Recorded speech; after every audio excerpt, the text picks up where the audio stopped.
use the next one in green.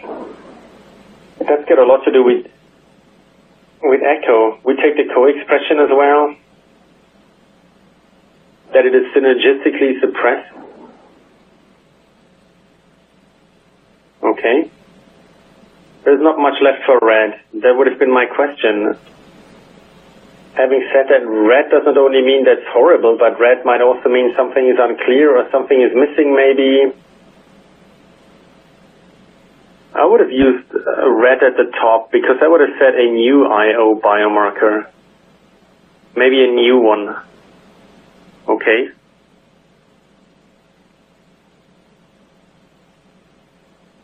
But not more. That's it. Why is that important that new is added to this? Because otherwise you'd think from the outset this has something to do with the current immuno-oncological therapy, and then you associate PD-1, PD-L1 immediately. So generally speaking, you've already answered most of my questions. Let me ask them anyway. Does it become clear, crystal clear on this page, which patients LAG-3 could play a role for? Yeah, for me it does. It's got to be tested, obviously. And whoever expresses LAG-3 is a candidate for that, and who doesn't express it is not a candidate, but those who don't express it just yet can still develop it. Does it become clear that this applies to the treatment naive and treatment experienced? Yes, yes, that comes across. Independent, you also underscored. What does it mean if the inhibitory mechanism of action of LAG-3 is independent of other checkpoints? That means for me that LAG-3 with PD-1 doesn't have so much to do in that sense. If PD-1 is not there, that doesn't mean that an immune-oncological therapy doesn't work. Therefore, I would add the new, as I said. But they're not really independent because there's data. If one is blocked, the other one is upregulated, so it's not so independent. But I'd rather say if the one's not there, that can still mean that the other one works. Okay. In the second part, up here in H, there is this dynamic. What does dynamic mean for you when you hear it?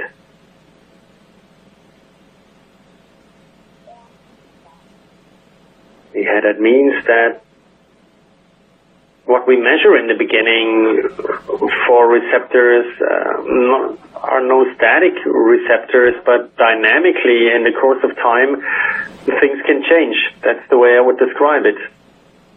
We talked about retesting. That's nothing that is so terribly established. And here we talk about new tissue, gaining new tissue, and then testing it repeatedly.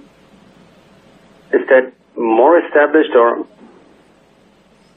I think that's not something that can be established for all. I mean, you'd have to see that we have patient groups that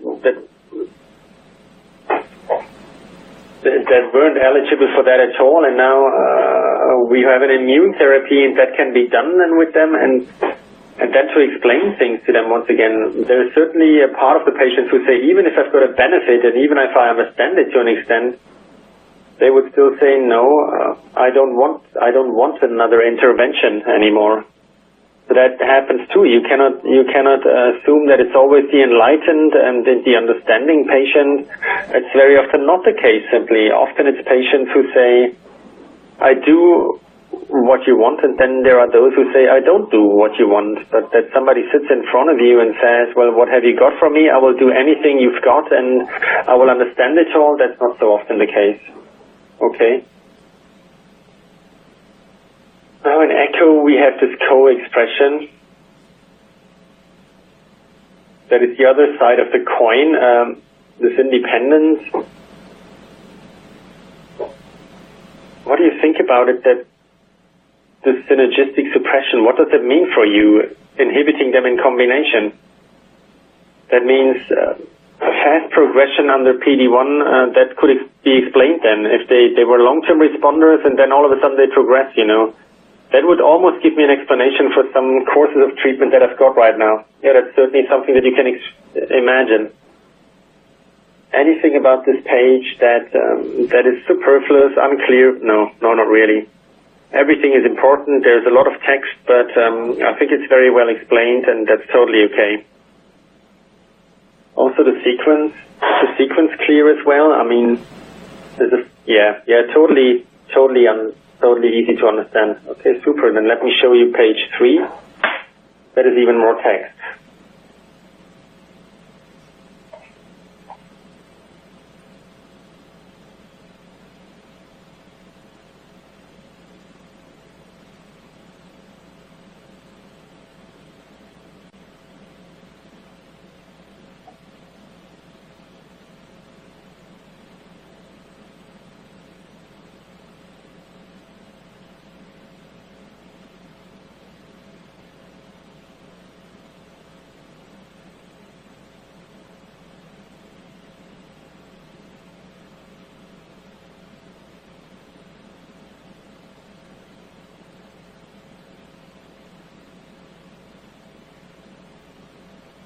Okay, there's a part that I don't quite understand. That's part A. The middle one I haven't quite understood. Whether the melanoma cohort, they were treated only with anti-PD-L1, then they progress, and then they're only treated for LAG-3, or are they treated in a combination then, or? They first had anti-PD-L1, then they progressed, and then they got LAG-3. Exactly. Okay. Because it says response to the combination, and then they got it on top. Okay, they were progressing on their anti-PD-1, and then they got the other one on top. That's the case, not in sequence. That's the way I have understood it, yeah. And because at the top you think it comes in sequence, so that causes questions. That would have to be reworded. Okay, make it clearer at the top what the sequence is here. Okay. In general, now that we've talked about that, what is the main message for you here? What do you take back home on this page? Well, that what I'd be interested in, what hasn't come across yet, is this LAG-3 expression. Would there be different degrees for this LAG-3 expression? That would be interesting for me, because when I take a look at A once again and take a look at LAG-3 expression, that was a predictor for the response of the combination independent. And I mean, LAG-3, a patient wouldn't get it if they don't express it, right? I mean, they wouldn't get the combination. I mean, this causes lots of questions, this A. Do you know what I mean? Where were you? LAG-3 expression predicted for response to the combination independently of PD-L1 expression. I'd be interested in, that means that the height of the expression, I mean, it hasn't been mentioned yet whether LAG-3 was high or low or something, subdivided into high or low, but if somebody is LAG-3 negative, then they don't get the combination, right? So this sentence would have to be explained for me, but it means probably that the height of the expression was the predictor for the response, because all the others who don't express it, reaching the cutoff, so to speak. Yeah. If they're LAG-3 expressed, they got the combination, and then it's clear that they respond better, because otherwise they wouldn't have gotten the combination. So that's not really conclusive here. Do you understand what I mean? Yeah. Having said that, this is just a study, you know, where everything was tested and who responds. Yeah, but somebody who doesn't express LAG-3 will not get the combination, right? I don't know, to be honest. So lots of questions here. Lots of questions. That's a bit difficult now to evaluate, because there's lots of questions. I mean, beforehand we said those get it to express it, and then it's clear that a patient who gets it and who gets the combination, no matter how high PD-L1 is, will respond better than somebody who doesn't get the combination because he doesn't have LAG-3. Yeah, but that has to be proven first of all, right? I mean, nivolumab can also be given independent of the PD-1 expression, for instance. I'm just saying. Okay. Then let's do green and red here briefly. Well, red, because it causes so many questions, you can put this whole point A in red. Everything in red. It starts at the top and stops at the bottom, because it's unclear in its wording, and for me, I've understood that the combination is only given to somebody who expresses LAG3, and therefore I cannot make head or tail of the first bullet point at all. So this whole point 1 is nebulous, kind of. But in the study itself, they also tested the non-responders, I could imagine. Yeah, probably. Okay. That's what I'm thinking anyway.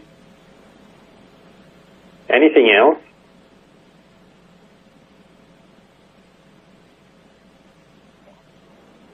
No, the first part is green, that's positive, it's got to be said, and it could be shown that the expression with LAG3 for different tumor types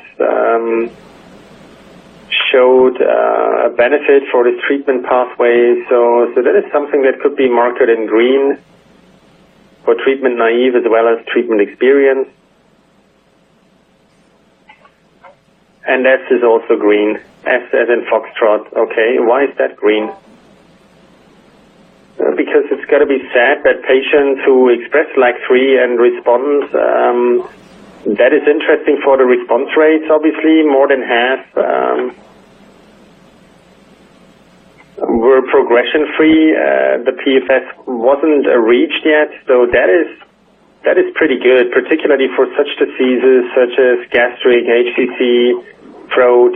So that's all difficult to treat diseases, and if they don't express it, then probably the non-responders who express LAG3, they have to be used somewhere as well. I mean, there's a clear difference. So LAG3 expressors, one group is not mentioned, and that is the LAG3 expressors and non-responders. That should have been mentioned maybe. That would be interesting as well. So for that, there would also be a little bit of red here, because there's one missing. LAG3 expressors, non-responders are missing. Okay. Okay, I'll put that in red simply. Okay. Great. That means this data is something that you'd like to see as well. Let me ask you, based on what you see here, what do you think? If this really can be proven in further studies, would you expect LAG3 to establish itself? Oh, I think so, yeah. I would definitely think so, yeah, because the immune therapies, we use them all pretty broadly, and we are very happy with the side effects profile, but we're also a bit sad that we can only help few and far between patients. And yeah, if there is not a big bag, then yeah, for this big gap, this will establish itself. And the toxicity profile is also something. I mean, it always says it's comparable when you combine it. That is obviously very important. I mean, it causes a bit problems with ipilimumab and nivolumab because the toxicity profile is not comparable to monotherapy, and therefore that is interesting. That is when you speculate. What do you think? When and how will you start using these tests? I'm thinking if we have secure data and if both is expressed, then both should be inhibited as well, because the other one is upregulated then, and that is the case then I would use it for every positive one. Okay. Would you test every patient? Yeah, where an immune oncological therapy is an option, then yeah. And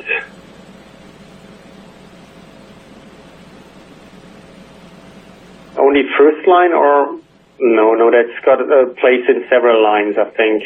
Okay. And what about patients who, first of all, don't express LAG-3 initially? Well, if with some kind of immune or chemotherapy they're treated, I mean, it did say under immune therapy that this can develop. It would be interesting, obviously, if that would change as well as far as LAG-3 is concerned. And if you give them a chemotherapy, that would be interesting. I mean, I don't know any such data from PDL, and so far, particularly under immune therapy, how that changes, that is something that you would test again. But here retesting would be conceivable, but not for all. Not for all. Only for those that have immune therapy. Something I didn't understand here. I've understood that A causes lots of questions. Coming back to the second bullet point here, that was almost 3 times higher overall response rate for patients who express LAG-3 versus the non-expressors. You also have to say that these 7% response rates, I mean, they don't say anything about PD-L1, but PD-1 patients alone have a higher response rate, so that's not enough, kind of. This is only for LAG-3, spoken only for LAG-3. So PD-1 therapies, we've got response rates for those who are positive. They're also around 20%. So roughly for lung cancer, about 50% expressions, it's higher. It's more like 40. Having said that, this refers to LAG-3, obviously. The question is 20 versus 7%, is that justifiable then? It is justifiable, but it's not something that I'm enthusiastic about. What would be more compelling? I would have thought that it should be around 1/3 at least. What would be your lower limit? What if it was 10%, for instance? 10% would be irrelevant, really. Okay, that wouldn't be a reason to test then. I think you cannot generalize it always. Maybe there are some subgroups that will crystallize out, but 10% versus 7%, that is really difficult to see that as a clinical advantage. You've already told us a lot about things that you would still like to have. The question here is, I mean, to what extent would data be interesting about LAG-3 expressions changing once the patient gets PD-1? That is a chart, different points in time of the therapy that are markered. Would that be interesting? Yeah, but you'd also have to say that this wouldn't capture every patient. I mean, there are signs that it could be, but it doesn't necessarily have to be that LAG-3 is positive then. No, that is, what would you have to see? That it's justified to test again? Yeah, for instance. Well, if they say then 5% of the patients who are negative become positive, that wouldn't be much. So it should be 10% at least. Okay. What about information for, I don't know, for biopsy material, the amount of the sample that is necessary, the potential for liquid biopsies? That would be interesting, yeah, definitely. And efficacy for other tumor types or efficacy for therapy-naive patients, to what extent is that interesting for such a launch? That would be very interesting. I mean, we all want to have reliable biomarkers that we can use for several diseases. That is absolutely interesting. Okay, so also for such an introduction, it would be interesting. Okay, then let me go back to page 2 briefly. We've got a scale from 1 through 7 here, and I would like to know on 2 parameters. For one thing, how effective is this page in describing the value of a LAG-3 marker? 1 not at all, 7 very much so. I would give it 5 to 6. Almost a 6. Why the 6? because there is no numbers here. That's the next page, but it obviously lures your interest of the doctors, the interest of the doctors, because the knowledge and the hope about further immune-oncological treatments is kind of peaked. That is big, and there is a need for that, and that is a certain explanation that is compelling, and therefore this whole page is green. I would give it a 6, actually, being friendly. Second question is, how motivating is this page? When it comes to LAG-3 expression, well, there is no numbers. I would rather give it a 5 because you would need numbers, but it is motivating, more motivating than not. So in terms of numbers, what would you like to see here? Yeah, it doesn't say anything, but how many patients have it or how many would be positive. So what we just talked about, the incidence.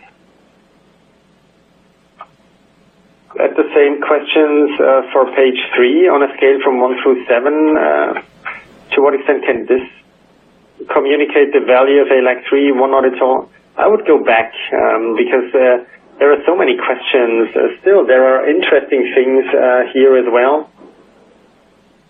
A couple of interesting things. I would give it a 5 here, if not maybe a 4. Rather 5, yeah, but still, something in the shade of page 2, I would say. And on the scale from 1 through 7, how motivating is this page when it comes to thinking about testing for LAG-3 once this product is indicated? Well, since there are so many questions, I would give it a 4 at the moment. Okay, and the data that you'd have to see, the questions answered, we've already talked about, okay. Or is there anything else that is missing? No, all fine. Okay, that means this is supposed to be a unit, or very quickly going back to page 1.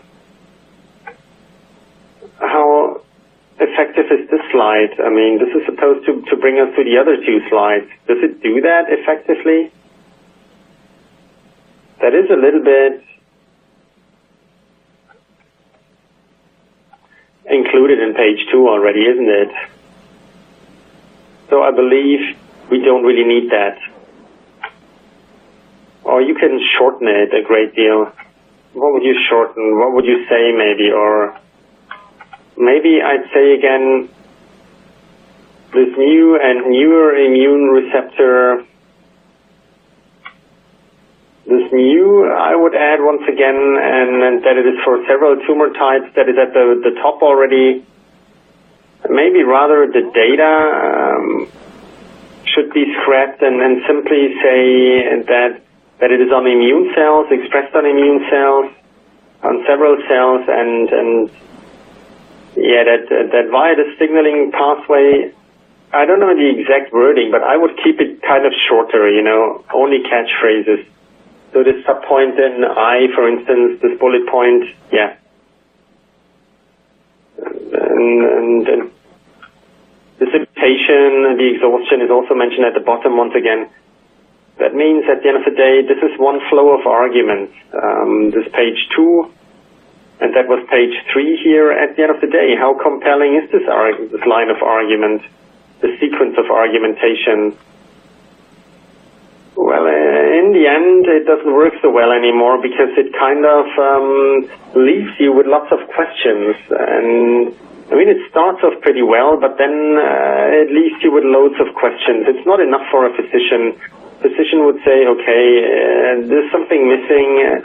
This is not mature. It might be a good approach, but for me at least, it kind of leaves me somewhere unclear because of this A, I don't really know what is meant here, so that is not good wording, really. But is it rather an issue of wording and not so much of the contents? It's probably the wording only, yeah, I think. It's probably only the wording. Okay, so what would you take back home? I mean, it's a gut feeling question, but how valuable does this LAG-3 biomarker sound as opposed to other biomarkers? It sounds pretty good, first of all. So it's definitely a new hope for a second new immune marker that plays a role for several tumors, is expressed in cancer cells, and yeah, I don't know what about other diseases that are not mentioned, but whether it's expressed weaker and whether LAG-3 doesn't play such an important role then in such cases. So yeah, that would mean that it's only reliable 46, kind of. Okay. Is there any reason whatsoever that you could imagine, based on what you just read here, not to use LAG-3? Anything that would keep you from using it? Well, if the determination is very difficult, but if it is similar to PD-L1, I mean, they haven't mentioned at all. If you take a look at it, if that is histologically done, if it is very difficult to done, if it is non-standardized, if only one in Germany does it, 10 different pathways, then yeah, that would make it very difficult. It would have to be available at locations. Okay, then I take everything off the table and ask you for the following. Imagine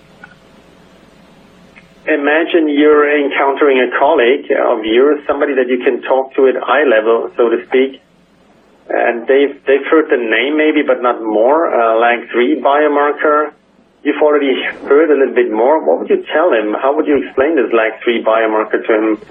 I would tell him that apart from PD-1, there's a second receptor that has been identified that via a similar principle, using the tumor cell uses the receptor to switch off the immune system, and that can be blocked now. That exists for many tumor types. It's independent. That is, if PD-1 is not expressed, LAG-3 can still be there. Got relatively good results, and what is interesting is if the one is blocked, the other can be upregulated. So we've got hints that that double blockage might even be effective in more respects. And we know that if we give both that toxicities, I mean, are also kind of okay. That's the way I would describe it. How would your colleague respond to that? Well, but let's wait. Let's see the data first of all. I mean, that's usually the case in oncology. Understood. Okay. You also said something about this combination LAG-3 and PD-1. Is there one thing that you think is the most compelling characteristic here? Anything that stayed with you? Most compelling, I'd have to say that would be the point if you block PD-1 that the other one is upregulated. Because that would describe progresses that we see them in clinical everyday life. Very often, months is where it goes great, and then all of a sudden that's over, and there you say, why doesn't it last for longer? And this could give us a potential explanation for that. So that makes sense. I've forgotten one question. Of these three pages, which page was the most important? The second one. The second one here. Okay. Okay. Great. And my last question, so to speak, let's say LAG-3 and PD-1 are both available for prescription. That's pure speculation now, but if it works, what kind of need could it fulfill? We talked about unmet needs earlier on. Higher response rates, longer responses, longer overall survival, so all three of them probably. Okay, great. What does that mean for the patient? Well, for one thing, the patients who are treated benefit for longer, and for a second thing, I can reach the patient. Okay, perfect, great. Then we've done it. Thank you.